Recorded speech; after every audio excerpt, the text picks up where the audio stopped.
It was supposed to be a peaceful escape from the city, a weekend camping trip in the heart of the dense, remote whispering woods.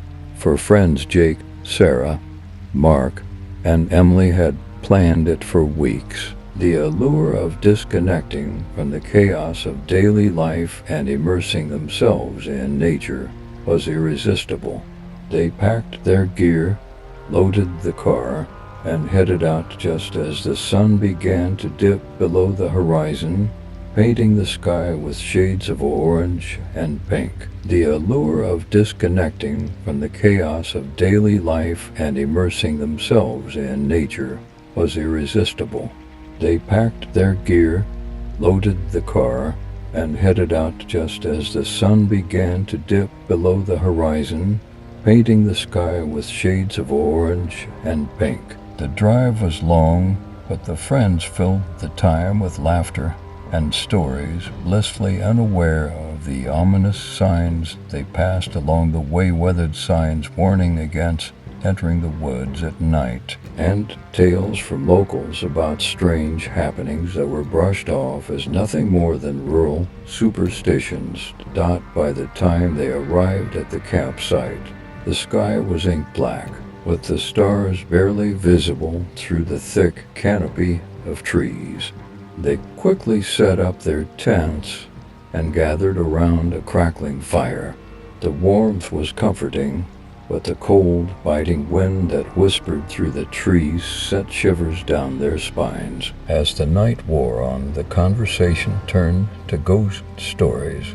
Mark, always the joker, started telling a story he had heard about these very woods, a tale of a group of campers who had vanished without a trace. According to legend, the woods were cursed, haunted by the spirits of those who had died there under mysterious circumstances.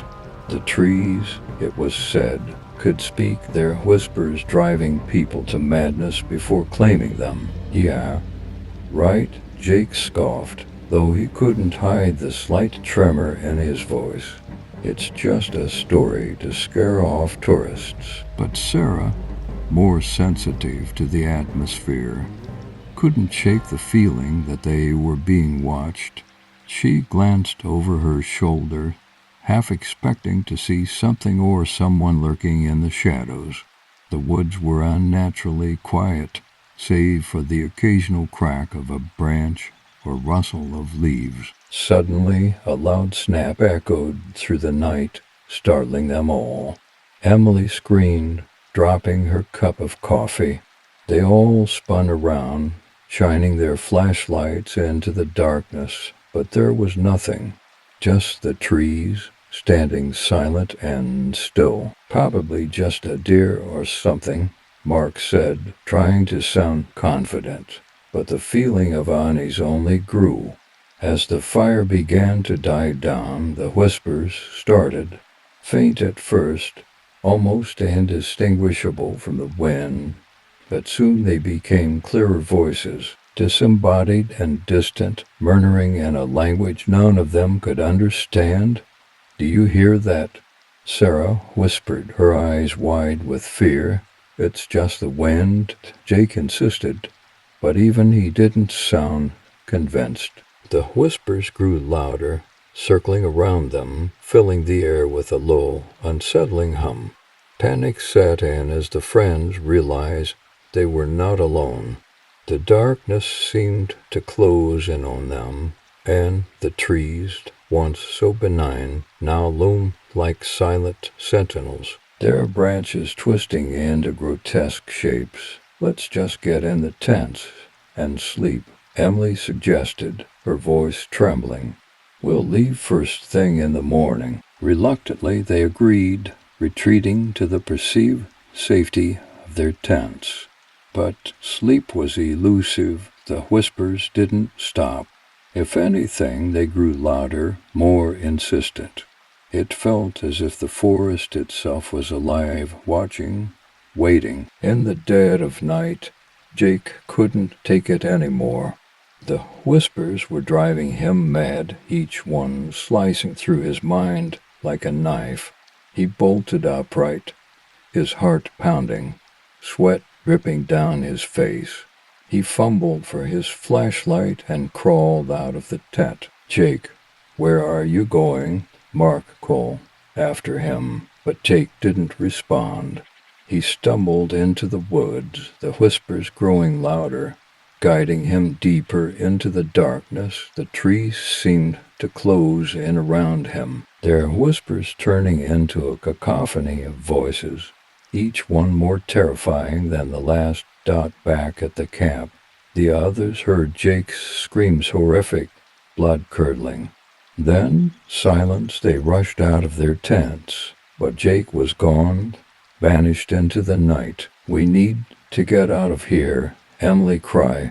But as they tried to gather their things, the forest came alive around them. Shadows flitted between the trees, and the ground seemed to tremble beneath their feet. The whispers were everywhere, closing in on them, suffocating them with their intensity. In a blind panic, they ran. The forest twisted and turned, leading them in circles. The trees seemed to move, their branches reaching out like claws. One by one, they were picked off. First Mark, then Emily, each one disappearing into the darkness, their screams swallowed by the night. Sarah was the last one left, her heart racing as she stumbled through the forest, desperately trying to find a way out. But the woods wouldn't let her go. The whispers grew louder, more urgent, as if the spirit were closing in on her, driving her to the brink of madness.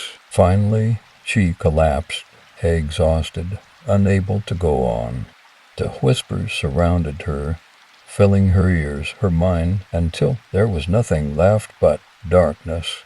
The last thing she saw was the trees closing in around her, their branches wrapping around her like a shroud as the whispers consumed her. When morning came, the campsite was empty.